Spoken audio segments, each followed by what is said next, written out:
Good afternoon. My name is Deborah Gallant, and you are joining a deep dive, which is a monthly program we run from Entrepreneurs Forever.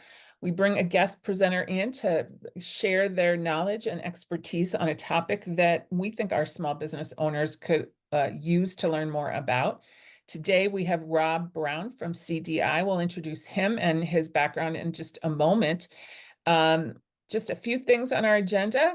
We're going to talk a little bit about who Entrepreneurs Forever is. I was just explaining it to our presenter. I always like to talk about our upcoming programs because if I don't do it at the beginning, I'll forget and we won't get them done till the end, and then it'll be too late. We'll do the presentation and we will record the session, but the Q&A will not be recorded. So if you have a specific question that you want to say, like, about your situation or specific question, you'll feel free to do that in the end. So Rob will go for an hour more or less, and then we'll do the Q&A. So Entrepreneurs Forever's mission is to empower all small business owners to grow thriving businesses that sustain their families and support their communities.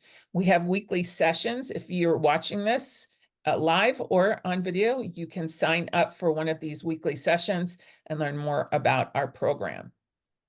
Our upcoming learning opportunities are a deep dive in a month on Monday, November 18th at 4 p.m. Those are always Mondays at 4 on small business tax strategies. And then on Friday, November 8th at 8:30 in the morning, we'll do one on grants for small business. And you can scan that page or go to entrepreneursforever.org and go online to the events page. Big disclaimer, we always do this.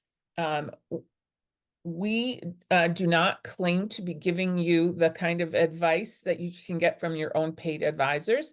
This is meant to be informative and give you a jumping off point for those discussions and know who that you need to look for, but it does not take the place of professional advice from your own paid advisors.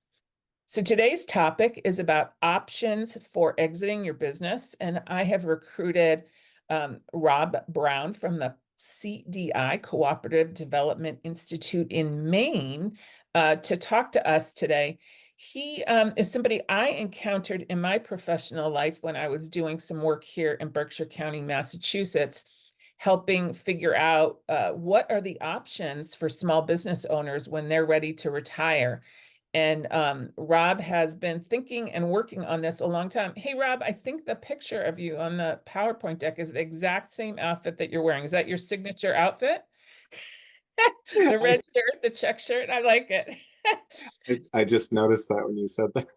That's so funny. So what we're going to do is we're going to, as I said, let Rob share his presentation. I think he even has a video to share with us. If you have general questions as we go along that something needs clarification or didn't make sense to you, please let us know that by typing in the chat. And if you have specific questions about your business and your situation that you want to ask, Rob will stick around at the end for the part that we will not be recording. So I'm going to stop sharing so that Rob can bring up his deck and his video and tell you a little bit more about himself. So you're on, Rob. Okay, thanks. Thanks, Deborah. Good to meet you all. We Deborah's recording this, so it has a bit of an evergreen. So I'm going to kind of stick to the script a bit and just go through the presentation, even though it's a small group. But I would encourage you all, like, come off mute, speak up if you've got questions and you want to stop and chat for a minute. That does not distract me and would probably make for a more enjoyable experience for everyone if we have a little bit of Don't worry, conversation I'll together. interrupt if I need more Okay. clarification. Okay, great. So yeah, I always like to say that it's I welcome interruptions for people who want a little more clarification or information on a particular point, or to stop for a minute to ask some questions. So happy to do that. Um, as Deborah said, I'm from an organization called CDI. I will introduce CDI and give you a sense of that. I live in Maine, but I work all throughout the Northeast and really beyond, working with business owners on exploring the option of a worker cooperative buyout for their business. Um, Typically, those business owners are thinking about an exit plan. If not imminently, then within a year or two, 3 or 4. Sometimes it's, a longer time horizon, so we can talk about the different circumstances in which business owners think about this. But and as part of that work, so Cooperative Development Institute, we work all throughout the Northeast. But as I said, I live in Maine. I have clients all throughout the Northeast and in the Southeast and in Colorado and so forth. So I work with a lot of businesses all over.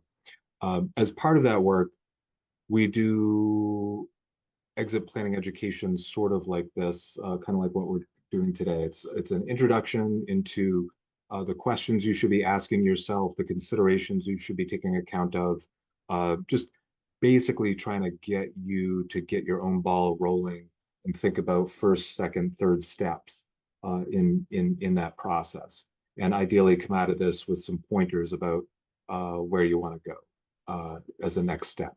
So this is introductory around exit planning. We are going to talk about the options around exit planning and particularly the option of employee ownership, because that's the one that people tend to know the least about. So I want to make sure you understand that one, and that's where we end.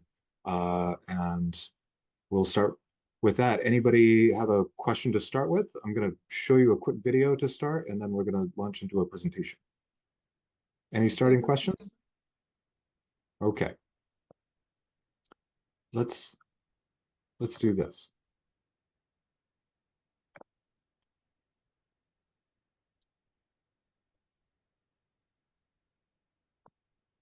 You see it a lot where, a bigger, and then within, 6 months, 75% of the employees are gone. The product's not the same. The service is not the same. Owners will get to a stage in their life where they, for whatever reason, decide it's time to transition their business. And almost no one does the suggested thing, which is pre-plan your exit when you get in. And like many others, I didn't have an exit strategy and started looking for a solution. It always surprises me that we ended up going with an exit path that sometimes is different than what the business owner originally had for an idea in terms of exit paths. This is my livelihood. I live here, I work here. So that was the big attraction for me, was keeping the store here, keeping all the people here. It gets described as a succession planning thing, but I think for me, it was more about the next step in the evolution of the business and not so much an exit strategy.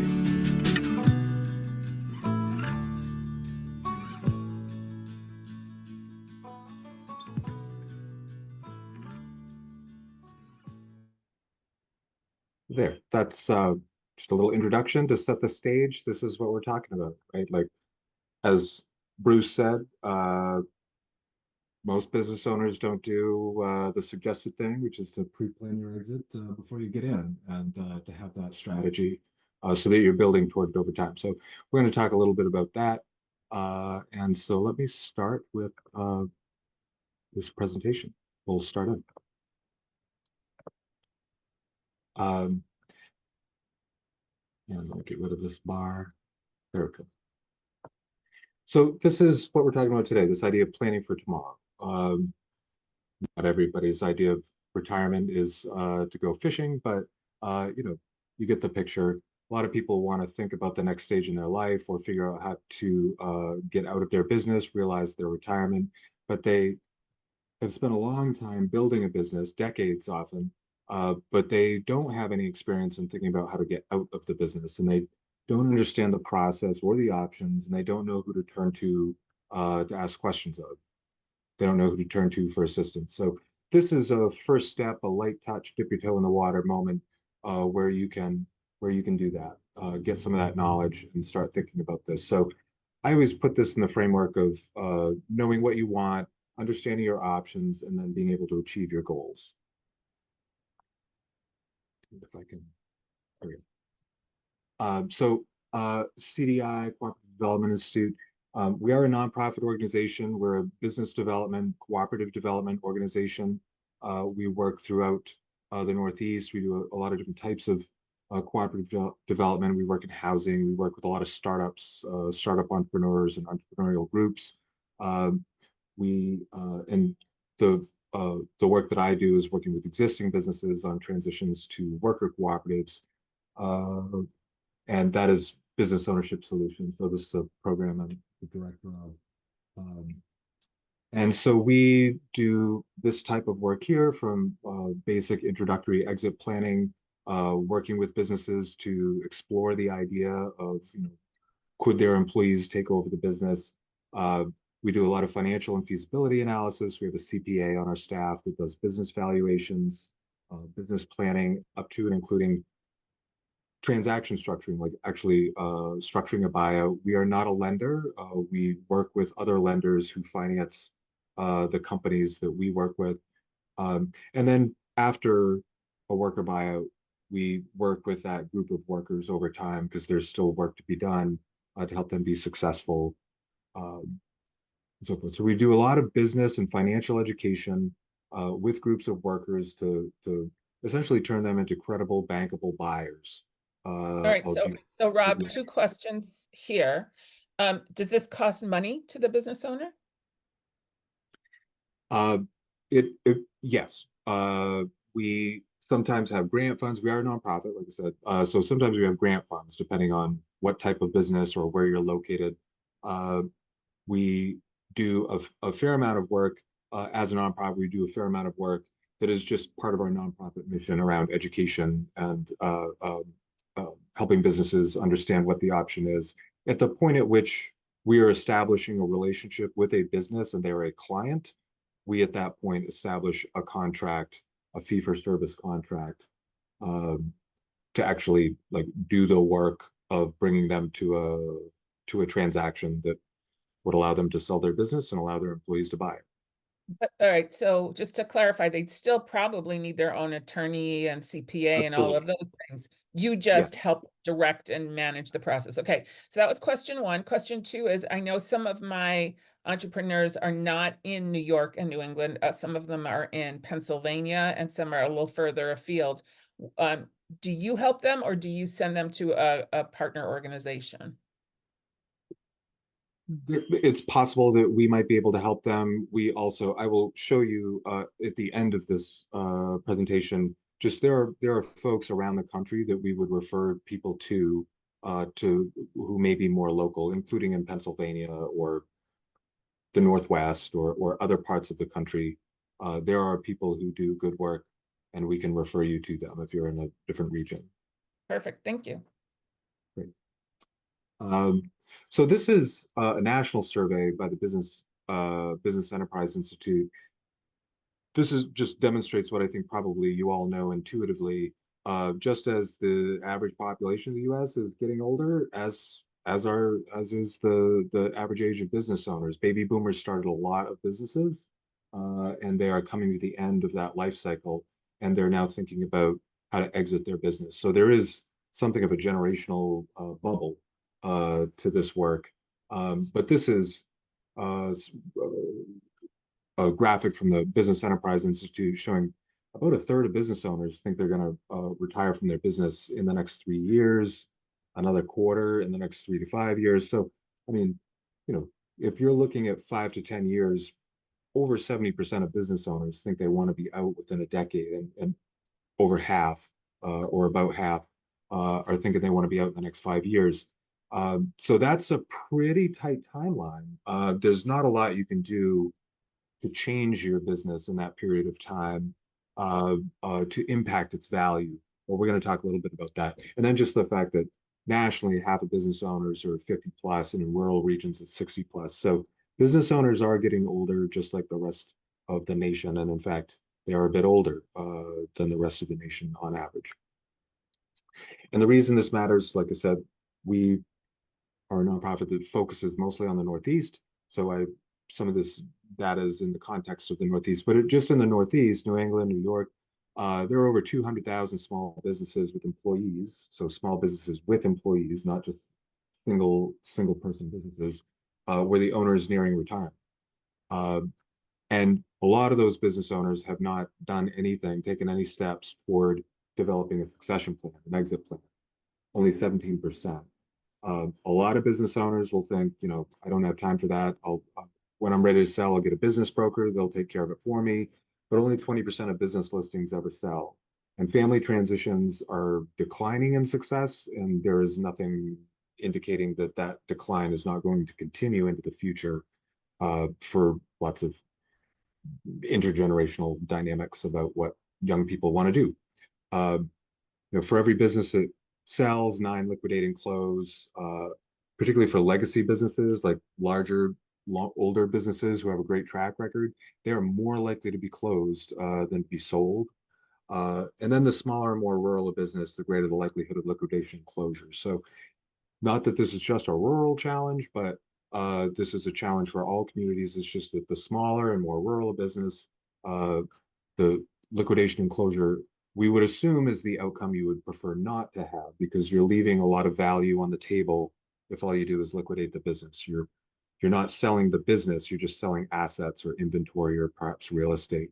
And sometimes that is the value of the business, but most of the time you're leaving value on the table that you could be realizing if you're through careful planning. Can you just define legacy business before you go on? Yeah, legacy business is a term that refers to businesses that are over 25 years old. Businesses with employees that are over 25 years old. And so theoretically, if they've been operating for 25 years and they have people working for them and contracts and stuff, they're literally putting people out of work and walking away from hopefully profitability because they were supporting the owner for a long time. Yeah, it's ironic. It's counterintuitive, but that is the case of it. Smaller, newer businesses with fewer employees sell faster and more often than older, established businesses. And this is on averages, right? This isn't like every legacy business or every young, new, smaller business, but on average, this is what happens, and it is counterintuitive. Let me ask one more clarifying question, because I've done some research on this. Is it true that young people would rather start something that's their own than take on something that already exists that isn't as sexy and fun and sort of forward thinking and cyber than a plastics manufacturing or a box company or a that traditional kind of business?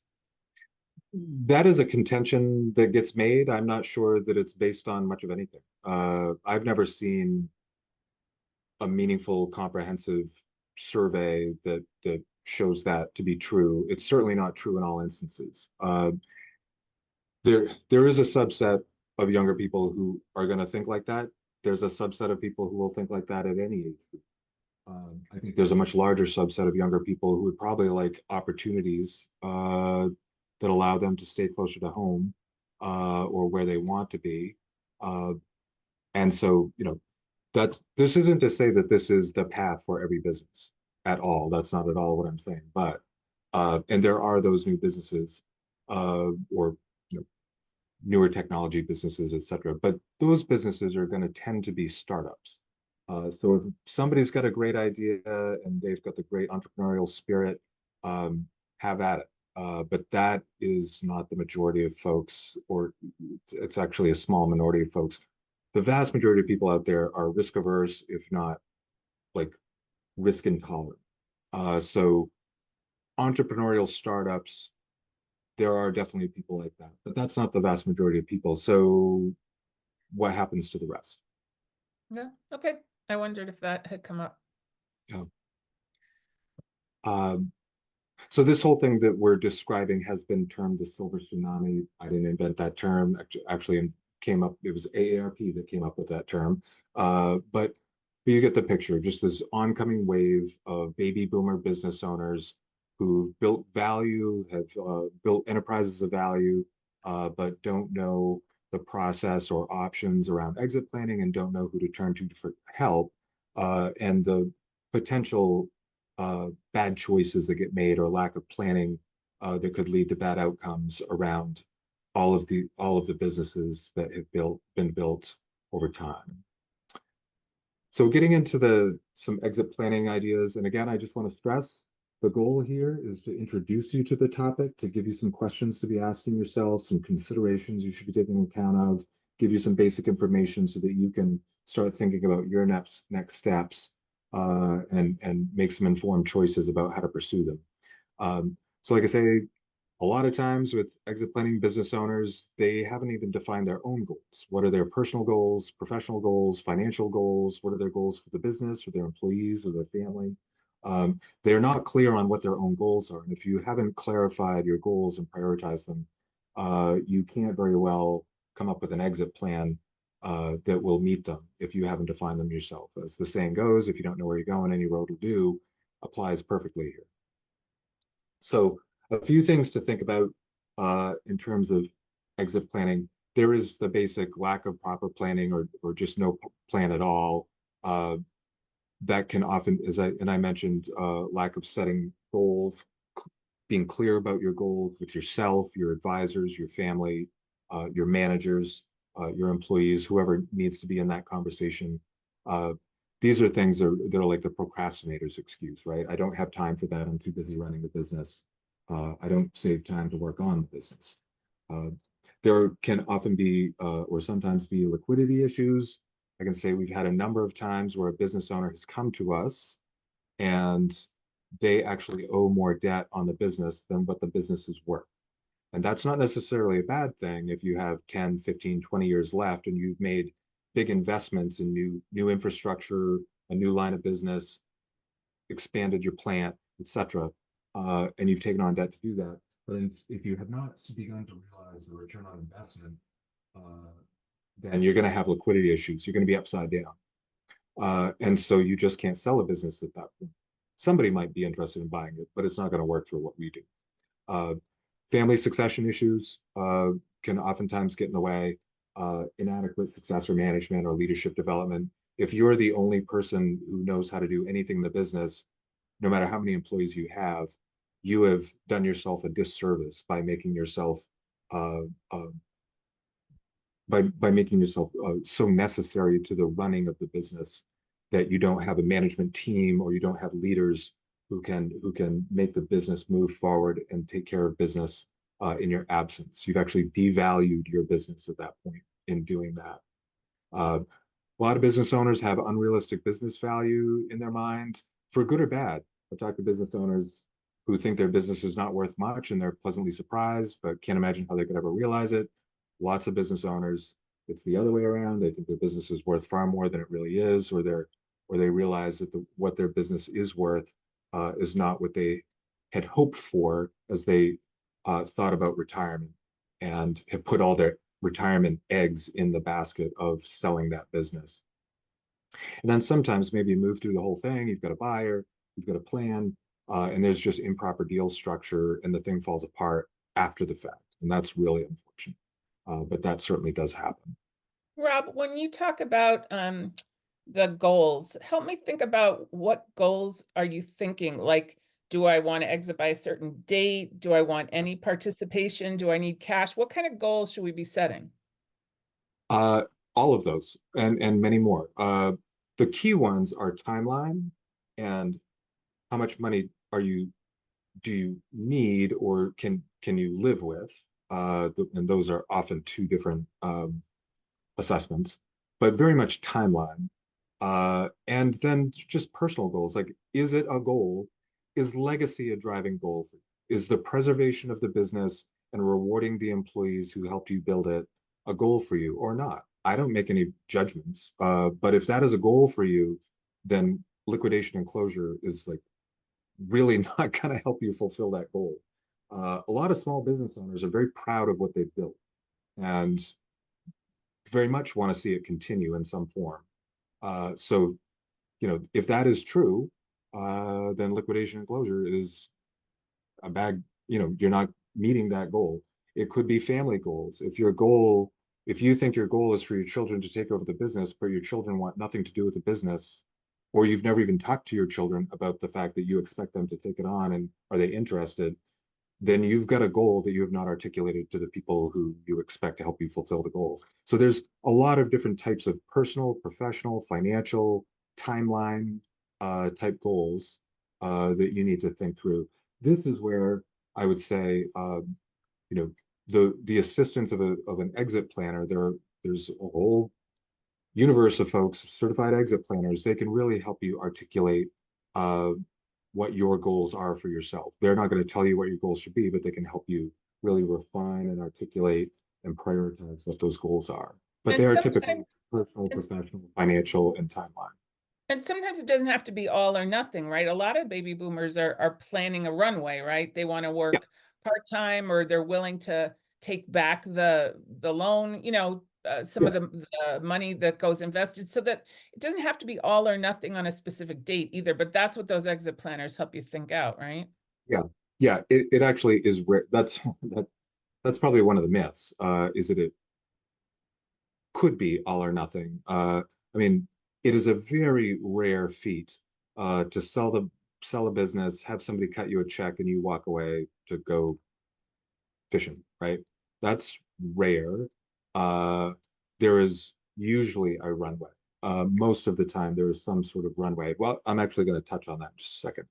Um, so these are just some, stated somewhat differently, some of them, but this idea of obstacles to exit planning, um, business owners don't want to think about it. It implies something about mortality, like exit, retirement. I don't want to think about retirement. They're just unwilling to relinquish control. They haven't developed, like I said, that management team or other leaders who can perpetuate the business in their absence. Um, like I used this phrase a minute ago, the idea of the owners are working in the business, not on it.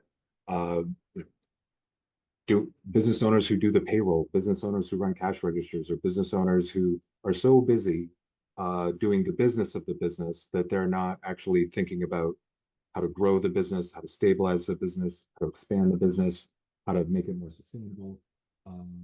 And that's the type of work that you need to do. That is exit planning there. That is the work that goes into exit planning, is working on the business so that you can ease yourself out operationally, because that's what's going to maximize the value that you can get for that business. Um, there's a few others. The this is I've got a tool. I've got a couple of one sheet type tools that I will have Deborah send to you afterwards. But this is one example of how to just ask yourself some questions, and your response to the questions can help you think about where you at in the process of being ready for exit planning or exiting. Um, and this is a little tool that I'll send around to everyone.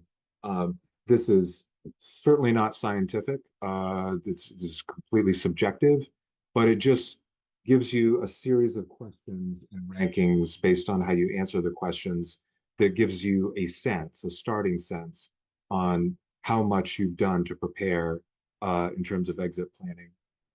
It's a useful tool. Again, not scientific, totally subjective, but very helpful in getting you to ask yourself the right questions at the right time.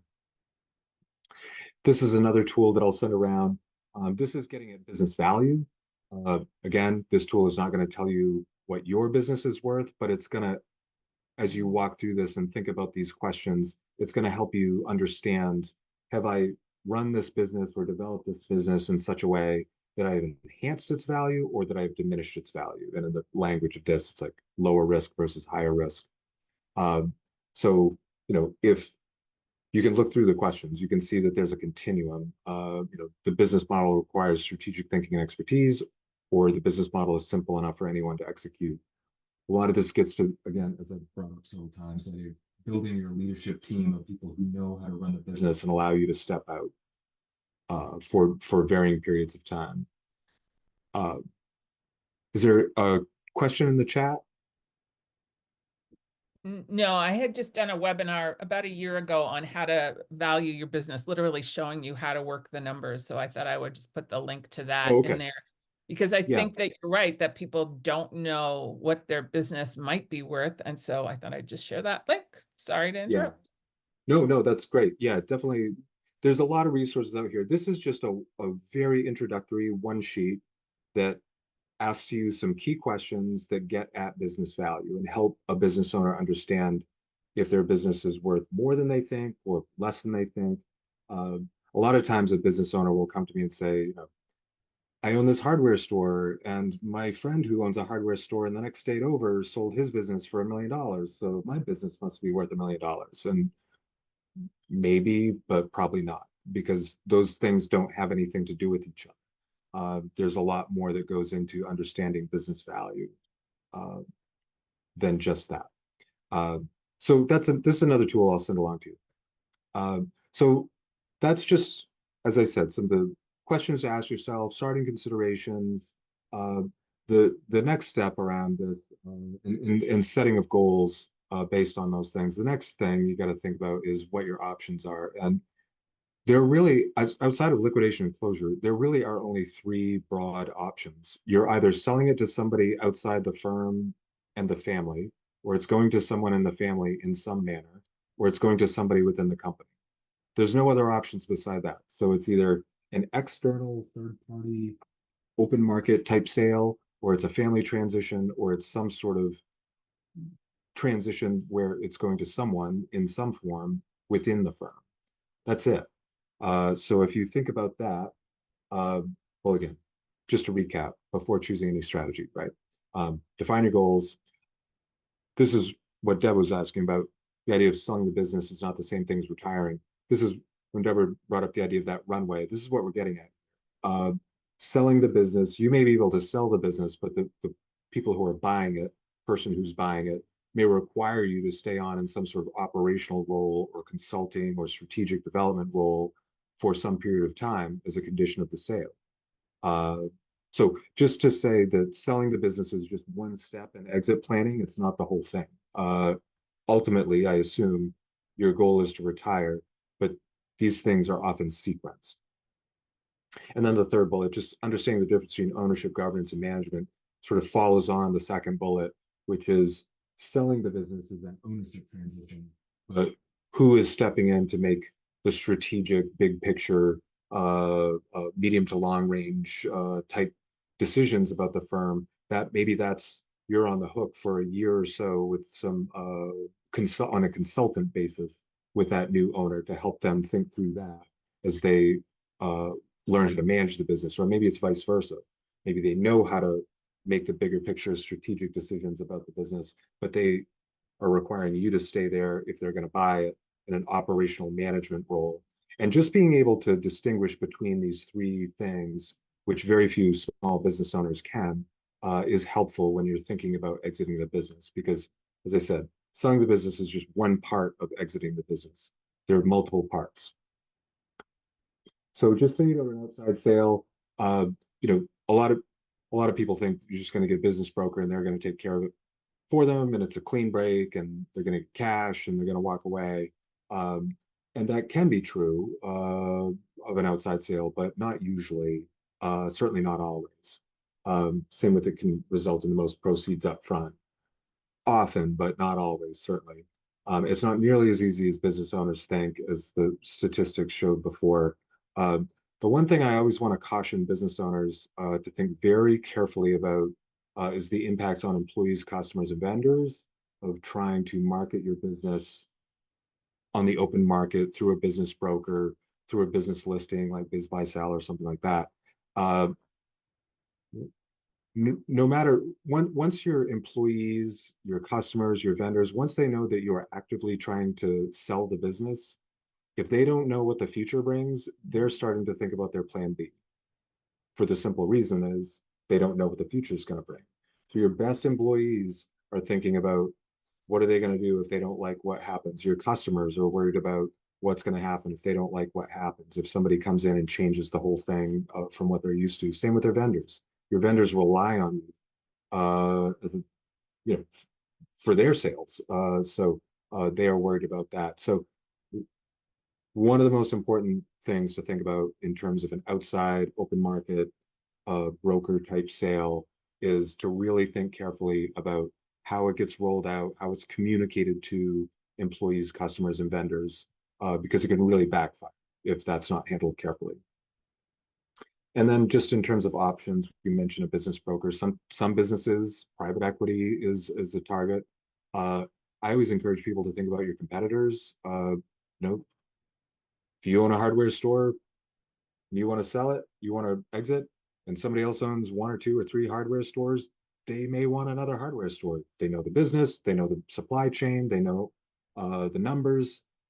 They could be a good buyer. That's obviously a conversation to explore that needs to be handled very carefully, but it could be a good option. And sometimes there's just the value chain. Sometimes people have a business and there is 1 or more customers who would be interested in buying the business, or it could be, a supplier. That happens sometimes. But Does, so these are does, just the does different that ways. biz buy sell actually work? I don't think so. I mean, it must work. It must work for some. Uh, I've never seen, I've never personally seen a business be sold through biz buy sell. And if It gets I, used. yeah, I mean, people look at it, I guess, somebody must be using it. Do I pay a business broker the way I pay a business broker for a real estate transaction, or are commissions different if I'm buying and selling businesses? Business broker, I mean, I don't want to speak for the entire field of business brokers, but all of them take a commission. Uh, those commissions are typically upwards of 10%. So somewhere between 6 and 10%. The commission is coming out of sales, so not like a real estate broker, although supposedly that's changing. But so it's coming out of that. There's usually a substantial retainer that's non-refundable. That like it's your skin and it's like your earnest money kind of retainer, right? You're engaging them. You provide a fairly substantial retainer. They develop a marketing plan for your business and do all that work. And if and when you sell the business, they usually take somewhere 7, 8, 9, 10% cut. And what you said in that initial slide was that for every one that sells, 9 don't, which means people have paid that earnest money to list their business and then they're out because it never sold. Is that right? Well, that's not quite what that's saying. It's just for every business that sells, there are 9 businesses that go under. The close. Okay, sorry. So it's not necessarily 9 businesses listed with a business broker that didn't sell. It's just generally uh, that is the stats. Okay, Uh, thanks. okay, outside sale, family transitions. This is just becoming less common. I mean, there was a time, generation or more back, kids would grow up thinking they were going to take over a business and did what was expected of them. That is just not reality anymore. I think we can all agree with that. And because business owners are staying in the business longer and young people are leaving, they're going to college, they're starting families and careers in other places that have nothing to do with the business. They're not going to give up that career and go back. The the lawyer in Chicago is not going to give up their career to come back to Massachusetts or Maine to run the family grocery store. Like it's just not going to happen the vast majority of the time. So family transitions, there are some great family transitions. There's some great stories of success. They're very carefully planned. They're planned over a very long period of time, and they have specific advisors that work explicitly on family transitions because of the complexities and emotions that come with family transitions. The key one is just that last bullet, which nobody ever thinks about. But when you say family transition, you say, I want my kids to take over the business. What does that even mean? What if you have 3 kids? 2 of them, you want them to have an ownership interest, but you don't want them anywhere near running it. There's only one that you trust to run it. That's a hard conversation for a parent to have with their 3 kids, right? So super conflict avoidance in this is typically what's happening. So Well, all you need to do is watch Succession or watch what's happening with the Murdochs, right? To see that. Victor, you have a question? Yes. Hi, guys. I was wondering what else does the broker can do for me beside advertising the business itself? Let's say for the real estate market, when they come to the house and you give me roughly a valuation to the house, does the broker does the same thing, not knowing what's in and out and doing the right thing for evaluate how my business worth? Yeah, I don't want to speak for the entire field of business brokers, but most business brokers either themselves or are within a firm that does business valuation. So there's a complementary services there, obviously. Marketing any business is pretty complicated, and knowing how to do that effectively and where to do it, that is what you're paying them for. You're oftentimes paying for them for the valuation. They're usually have substantial financial well, if they're doing business valuation, then certainly they have financial expertise. So they may be helping you in the way an exit planner would help you, which is to build a value in the business. So if you go to a business broker and you say, can you list my business? I want to retire as soon as I can sell it. There's nothing they can do to help you to build the value of that business. If you are working with an exit planner or a business broker, you say, I'd like to retire and sell this business in 5 or 6 or 7 years. What should I do between now and then to maximize my gain? There's a fair amount that you can do when you've got that amount of time. Keep in mind, business value is based on the financial performance track record. So you have to have enough years to bend that financial performance track record, drive down expenses, improve margin, improve revenue. There's all the different ways that you can improve business, but improving business financial performance in 1 year does almost nothing to improve the value of the business. You have to do that over the span of 3 to 5 years to actually bend the value up of business. So business brokers sometimes more or less can help you with things like that too. But different business brokerage firms or individuals, they bring a variety of skill sets to it. And so that's, I would encourage, if that is of interest, I would encourage you to interview a bunch Shop of around. business. Yeah. Shop around, exactly. Shop around. Do not And, just. and the other thing that I think Rob is bringing up that's really valuable to keep in mind is really with any of these A, B, or C choices for your potential exit from your business, you're going to need a realistic valuation, whether it's for the tax consequences of giving it to your son, or whether it's for the employee co-op, which you're going to hear about next, or for putting it on the market and financing it, or maybe taking back part of the financing. You'll have to have a valuation. So you need a trusted partner to be able to help you with that. Yeah. I'm gonna speed along here, I realized. And this bar won't go away. I think we're doing okay. Oh, okay. I'm trying to make that bar at the top. There we Yeah, go. that's right. Cool. There we go. So then employee transitions, I'll just say, there's what we tend to think about, like a senior management buyout or cultivating a single entrepreneurial buyer, almost like an entrepreneurial apprenticeship type approach. That's popular with very small businesses or 1 or 2 employee businesses, where you're essentially turning over your own skill sets, your own networks, your own customer list, but you're training somebody how to do that over time. We're going to talk a little bit about, I'm going to explain to you quickly what an ESOP is, but we're going to talk more about worker cooperatives. So then this idea of achieving your goals, I mean, if you're clear on what your goals are and you understand the pros and cons of the various options you're interested in considering, and you do your due diligence around that, you should be much better positioned to actually achieve your goals at that point. So I don't know what your business is, let alone what your goals are, or timelines. So I can tell you some key factors regardless are the following. So just like when you're thinking about, say, a car or real estate, you got to think like a buyer, right? You've got all your blood, sweat, and tears in building this business.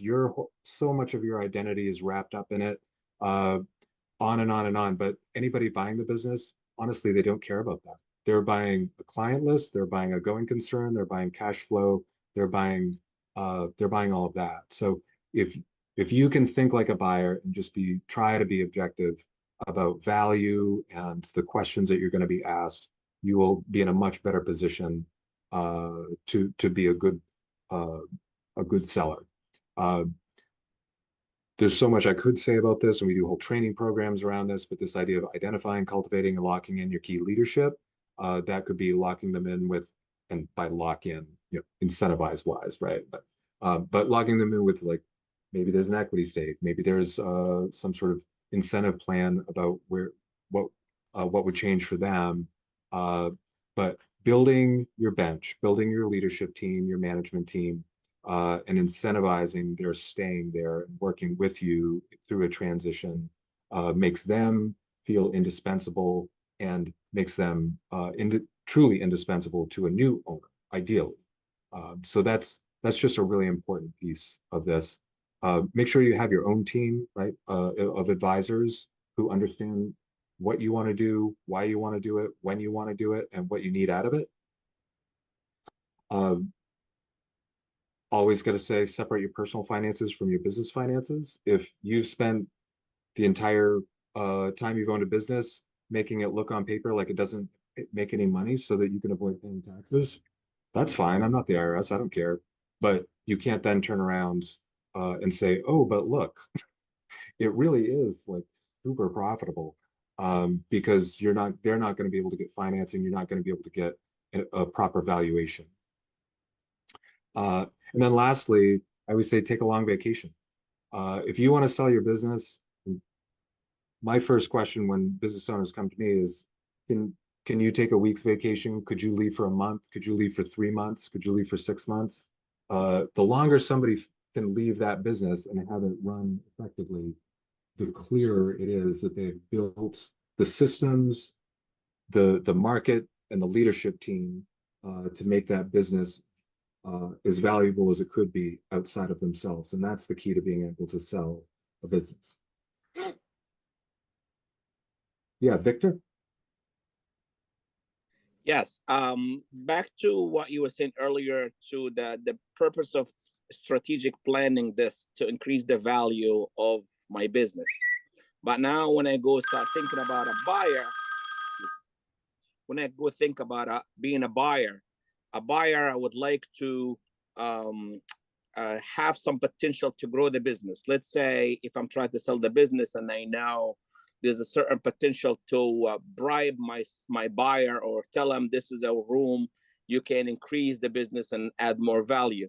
Should I pursue this myself and tackle it to increase the value of my business? Or should I leave such a thing to tell the next buyer, this is a room to grow here?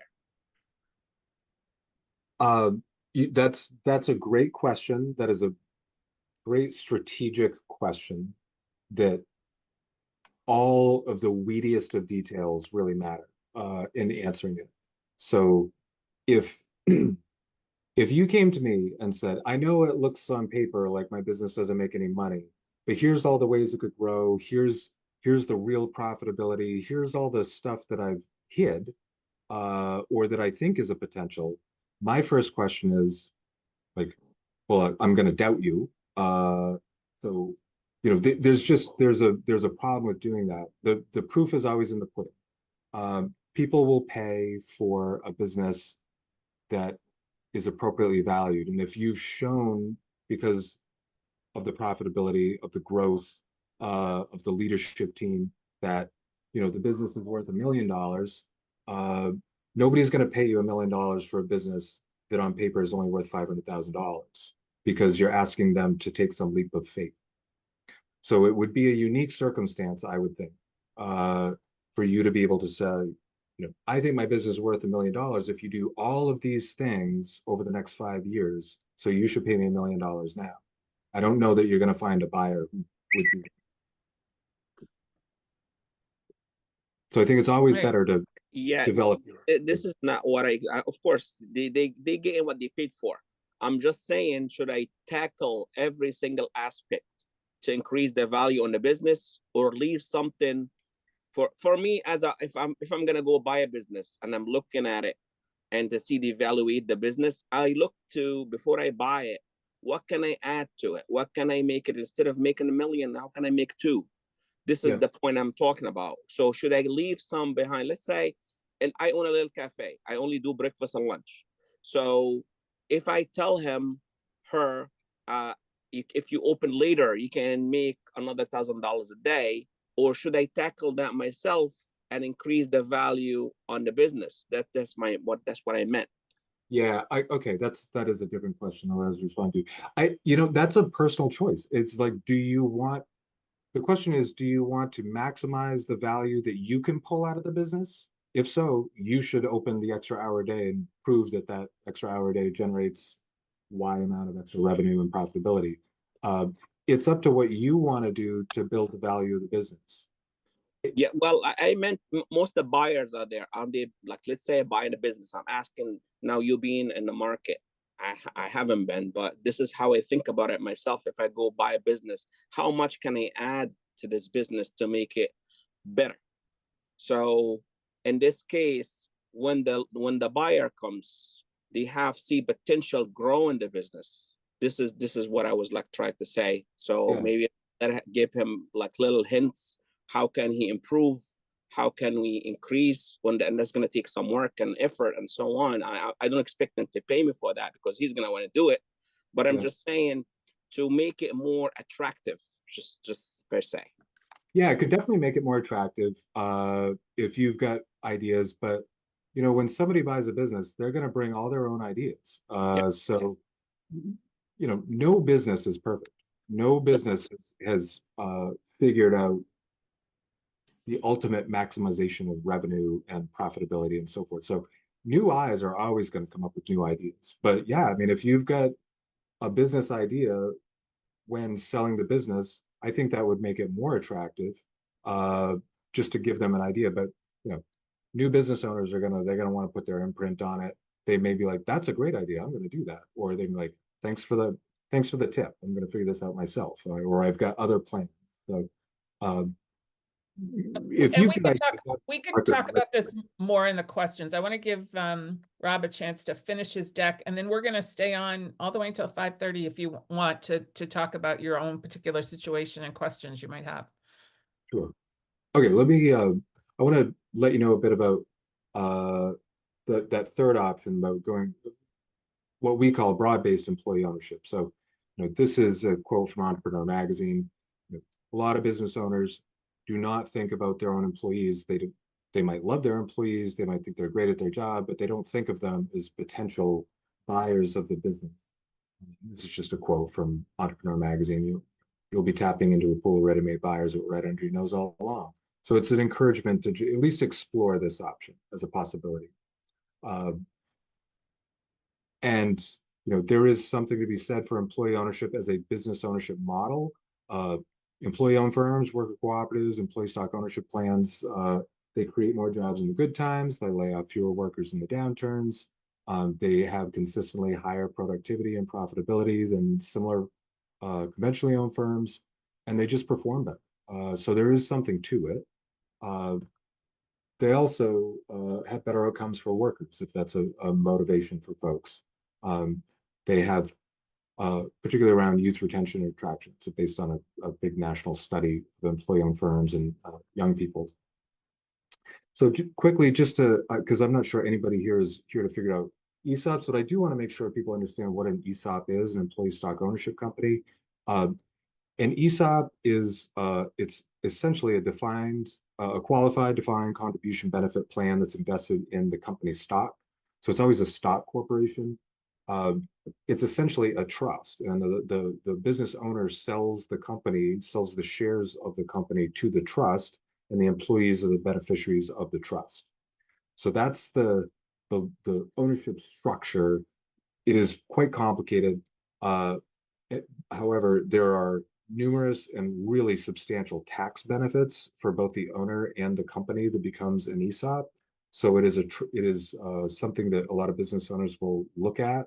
The challenge, of course, is that they're really expensive and complicated to put in place. So these are typically for larger firms, 40, 50 employees or more. There are giant ESOPs with thousands of employees, but typically they're in the 50 employees to 500 to 1,000 employees range, because they cost several $100,000 to put in place. You're going to spend $50,000 to $100,000 a year at a minimum every year just to maintain the ESOP and the additional expenses you incur. There's a lot of regulatory scrutiny from the federal and state government. So anyway, just to say, it's worth knowing what it is. It's a trust. They sell the business into the trust. It's heavily, heavily tax advantaged to do this, but it's complicated and it's expensive and it just doesn't work for small businesses, typically under 30 or 40 employees. But I wanted to make sure you understood what it is. A lot of times when you say employee ownership, people are like, oh, do you mean an ESOP? And that's not what I'm going to tell you about.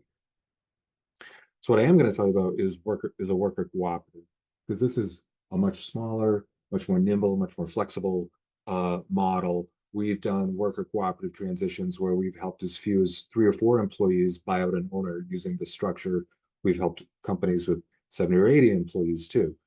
So it's really flexible. But a cooperative, or any cooperative, in this instance, we're talking about a worker cooperative, is a business that's jointly owned and democratically controlled by its workers, and that operates for the benefit of those that work there. So what does that mean? It means that, again, this idea that the owner is creating a ready-made market for the business, that is very attractive to a lot of business owners. You can do this quietly within the company, but it is a membership-based corporation as opposed to a capital-based corporation. Somebody owns 50%, somebody owns 10%, somebody owns 20%. That's a capital-based corporation. Your ownership interest is based on your capital investment. A cooperative is a corporation, but it's a membership-based corporation. So you buy a share, you get 1 vote in matters that the owners vote on, and you are a member. You buy a share and you directly own the business, unlike in an ESOP where it's essentially owned by a trust and you're a beneficiary of the trust. So it's direct ownership, willing buyer, willing seller. You're actually, as a group of workers, getting the financing to buy out the owner. Important to point out, not all workers have to become owners, and on the flip side, owners have no guarantee of employment. So, it's still business. You still have to deliver a good or service in the marketplace, and, it's still business. You can go under, but there is a great opportunity there. But if you've got 4 or 5 employees or 10 employees, and half of them want to do this, and the other half are just like, I just want to do my job. I don't want to think about this. That's fine. That is typically the case. And then the financial benefit is that the members get a share of the annual net income. So it becomes an annual profit sharing, either through cash or through building equity in the company over time. There are some tax advantages. It is possible, if you're a C Corp, to use what's called the IRS 1042 rollover, and you can indefinitely defer capital gains taxes on the sale. That is a benefit available to business owners who sell to either a worker cooperative or an ESOP. That's a really impressive benefit that incentivizes sales to employees.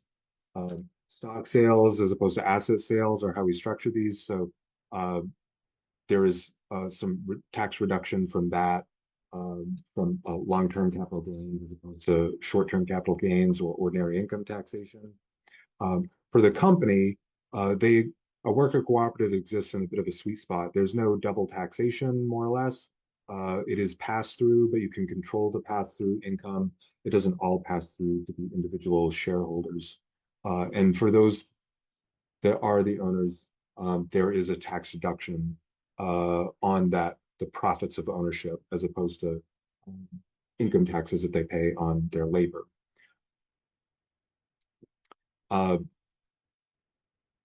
So that's just a bit about some benefits. A lot of times people are like, what type of company is this a good idea for, or should I be considering this? And the issue here is that does your company have a good track record? This can work with any company. We don't work with any one particular type of business, except for businesses that have good track records and that are profitable. So that's what anyone who wants to buy a business is looking at: track record of stability, cash flow, leadership, legacy, the market, customers, vendors, suppliers, workforce, right? If there's a really good track record, if you've got a great management team that's been there for a while, you can show great financials over time to show good growth, stable growth, good profitability, right? All those things are what anybody who wants to buy a business is looking for. And I would argue that's what your employees should be thinking about too. if you're suggesting that they should consider taking over the business, buying the business from you. So I'm going to give you a couple of examples, different size sector, just to give you a sense of some companies we've worked with. And they all fall into these kind of three categories. This idea of immediate exit is what we're trying to encourage you not to let happen, right? It's lack of planning. It could be the death or disability of the primary business manager, or it could be a bankruptcy. You know, we've seen a company run by one person in a family, and that person, something happened to them, and the family had no idea what to do with that business, and there was no leadership team in the business, and it can take a business out very quickly, or it can, at best, create many rocky years of transition to get back on its feet. So we're trying to avoid that. What we want is phased exit, right? Careful planning, structured leadership, management, development, and a staged transition. As another category, to say the idea of restructuring for growth, I would say a third to 40% of the companies we work with are actually more like mid-stage entrepreneurs. They're not going anywhere. They're not looking. This isn't exit planning for them. It's a way to grow the company more sustainably by vesting their employees with an ownership stake as a way to improve performance and sustainability, both for their personal lives, but also for the company. So I'll give you a couple of examples of all of them. This is a large grocery store, a medium-sized grocery store, and a hardware store in Down East Maine. Very, very rural. This is one of the largest employers. This is actually on an island. One of the largest employers there. And this person tried to sell. They waited until they were ready to retire and then got a business broker and thought the business broker would take care of it for them. And several years went by and they still own the business. So one thing led to another in conversations with us, and we helped organize a worker buyout. But this is the example of a business owner thinking, my businesses are so valuable, and who wouldn't want them? And I'll just get a business broker when I'm ready. But he had no leadership team, not in the way that you need to think of if you're trying to exit the company. So large retail, very remote. This also, Rob, let me just get a clarification on that one. Did he hire somebody and develop them? Is that how he created the leadership team that could turn into an ownership? No, we did that. I was brought in by the business broker actually to talk to the owner as an option to consider, and he was really intrigued by the idea. And I was like, then you need to let me do what I need to do to help build that. This was very rocky. I just want to say the whole point is don't do this. Don't do what this business owner did. He wanted out. He wanted out 2 years ago. That's not the time to start thinking about how to exit your business. If he'd have started, 5 years ago and working with a variety of folks who could help him think through both financially and workforce and management development, it could have been far smoother. But that's not what he did. Okay. This is sort of another example. This is an example where the former owner, Liberty Graphics, is a pretty famous t-shirt silkscreen manufacturing company in Maine. National clients, lots of like natural history museum, famous for their artwork. This is an example where the business owner kept telling the employees that he wanted to make it a worker cooperative so they could all own it, but he never did any of the work. So he set a goal and talked and kept saying it, but he didn't do anything to make the goal happen. And it actually backfired, caused a lot of problems because people didn't know what he was talking about and nothing was being done to move it in that way. And in the interim, he was having some challenges, some health challenges. And so it really became quite problematic. But again, this company really got themselves their feet under them quick and rallied. And they're super successful now, and they've grown tremendously since taking it over about 4 years ago. But it was quite rocky. But this is just an example again. He set a goal, but he did nothing to reach for the goal or to do the planning and hard work that comes for that. So this is what you don't want to be. This is what you do want to be. Home Beautiful is an example. This is in New Hampshire. They sell all these things listed up above. Very pro-sales oriented. They work almost entirely with like architects, builders, designers, not really directly with homeowners. Um, but this is an example where the business owner had built a management team. Uh, he built what he called a profitability team. They actually understood, like they tracked financials and financial performance. Uh, he he spent 4 to 5 months in the winter in Florida. He took off for a month on his hunting trips to wherever in the fall. This business, by and large, ran itself. Uh, he had a lot to do with it still, most certainly, but it had what was needed to very quickly pivot uh, for us to help them become owners. When I asked him what his highest and best value that he contributed to business was, the first time I talked to him, he said, "I'm the voice on the radio," because he has a very distinctive voice. So that's an example of a business owner who's done all the things they should do to make their business worth the most it can be, and to be able to very sustainably exit out and have a new owner, whether it be the employees or anyone else, step in. Uh, Another example, this is in Massachusetts, Dean's Beans, fairly prominent brand, particularly in the Northeast or in Massachusetts at the very least. Uh, Coffee roasting company. There's 16 employees. Food manufacturing business. This was a very valuable company. Wholesale, e-commerce, direct-to-consumer e-commerce, wholesale and retail. And it was a very valuable company. And this is an example of a company where he was able to use that 1042 rollover that I talked about and paid no capital gains tax on the sale of the business because he sold it to his employees. This is sort of at the other end of the spectrum. This is a very small company. There's just 4 employees, but this is a design build firm in Connecticut, uh, specializes in very sustainable, energy efficient design. But again, just to give you some example of different sectors, different sized companies. Uh, This is an Ace Hardware in the Hudson River Valley in New York, uh, Railroad Avenue Supply Company. This is an example of sort of everything going wrong with exit planning over 2 generations. This was started as a true value by the man in the center's parents. He didn't want anything to do with it. He wanted to be a teacher. So he went off, became a teacher. Then his parents passed away in quick succession. He wound up owning a true, did I say True Value? I meant Western Auto. Wound up owning it anyway. Uh, didn't want to close the business. It's the town he grew up in. Town relied on it. Employees relied on it. So he gave up his teaching career to run the business. He tried to sell it himself about once a decade. Couldn't do that. Too small, too marginal to take on the debt, buy something like this. And eventually, one thing led to another. One of his customers put him in touch with me, and we helped his employees buy out the company. But just 8 employees in total. 7 of them are owners, and it's a small Ace Hardware in the Hudson River Valley. This is a much larger example and much more complicated. There are 2 Ward Lumbers in upstate New York. There's lumber and building materials, again, very pro-sales oriented. About 2/3 of their business is really contractors. So that's a different business model than like your sort of weekend handyman type project oriented business. 2 different sites.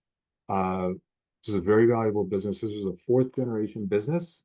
And there was no 5th generation for this business to go to that wanted to take ownership. So, we helped organize a worker buyout here. This also was an example of the business owner being able to use the 1042 rollover and avoid capital gains taxes on the proceeds from the sale of the business to his employees. These are just great, very inspiring. I think we need to move through it. So, because I know there's a couple questions in the waiting room and I want to get us out of here by 5:30. So, Okay, sure. Just to give you, this is an insurance brokerage, a 5th-generation insurance brokerage with no 6th generation for it to go to.